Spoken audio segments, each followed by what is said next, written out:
Hello, turfs and trannies. I am Nina Paley, your Heterodorks co host. And I am Corinna Cohn, your unimpressive co host. And we did not get to say hello, turfs and trannies, during the Draeger Wright debate that we recently hosted. It is on YouTube, but we also promised to make it an episode of Heterodorks. So here we are. And I get to say turfs and trannies and talk freely and not use a Shh, shh, timer. shh, shh.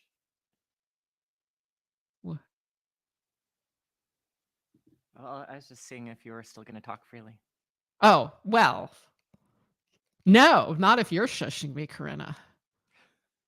But we did have a format. We had a pre-arranged format for the debate. Alice Draeger requested a formal timed structure, and that is what we had. It is absolutely atypical for heterodorks, but it's what we did. It sounds apologetic. Well, someone was disappointed, I learned, and said that if it was representative of heterodorks, they're very, what word did she use? Was it disappointed or unimpressed? Yes, very unimpressed. But it's not remotely typical of heterodorks. We've never done that format before, nor have we ever done a live one before. I have to admit that I read that particular critique. In my head, it was in a very English accent.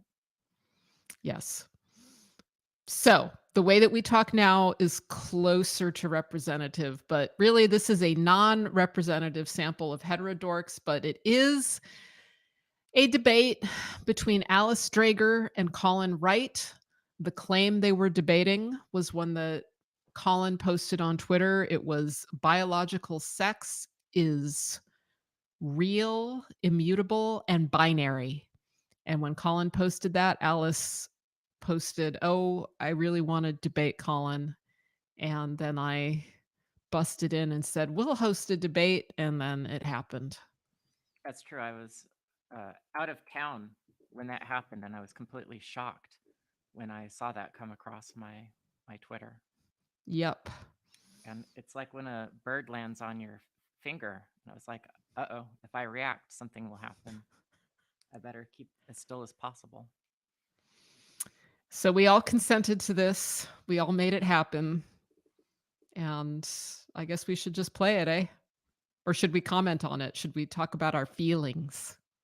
Uh, I it's so gray and dark and horrible lately that if I talk about my feelings, you're gonna have to charge me $125 an hour. Okay, I can do that. I need I some money. I'm publishing a comic book. I need every penny I can get.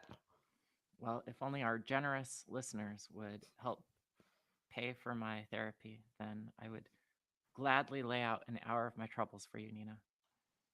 Oh, I see. Listeners have to pay for it. It always Yep, comes down to that. it's the grift. Well, I was not super happy with this debate. It was a pretty much what the most cynical people predicted it would be. It was the assertion that intersex disorders of sexual development somehow negate the binary nature of sex. Well, I don't know if disappointed is the right word, but I think that so I thought that Alice had the best command of the discussion. I was most persuaded by her. And I think that that's because for the debate topic to be one, that biological sex is real, immutable, and binary, that there needs to be a strong argument that the scientific definition of sex is the one that we should place the most meaning in. That a more quotidian or daily meaning of sex, like what we're observing with our eyes and not with our instruments, um, should not be the main definition of sex that we use.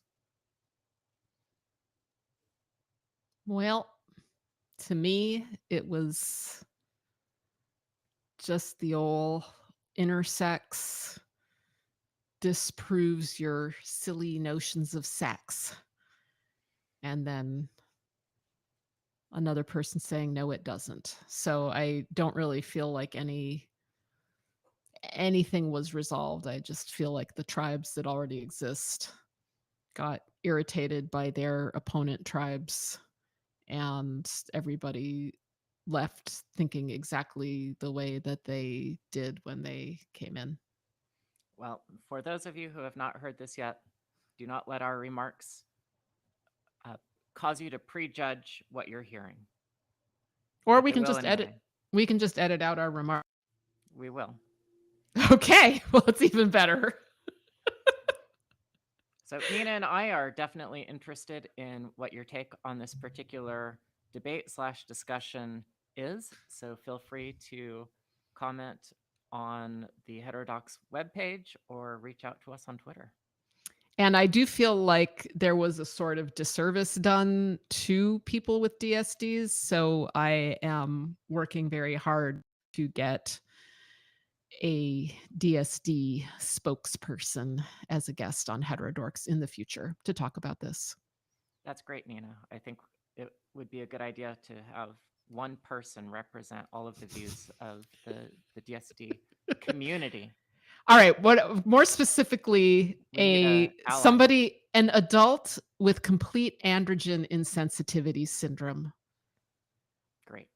That's what and of course, they also do not represent all adults with complete androgen insensitivity syndrome, but CAIS is, I would say, the most flummoxing, contentious condition for especially gender critical people. I would say mostly critical people. Mostly gender critical people The that we rest of can us seem to just roll with it. The rest of us are like, whatever. I mean, there's a lot of people that claim that polycystic ovary syndrome is a DSD, which it is not. But it does give its sufferers higher testosterone. It's a female only condition. It's not an intersex condition remotely, and it's also very common. All right, I'm going to stop recording.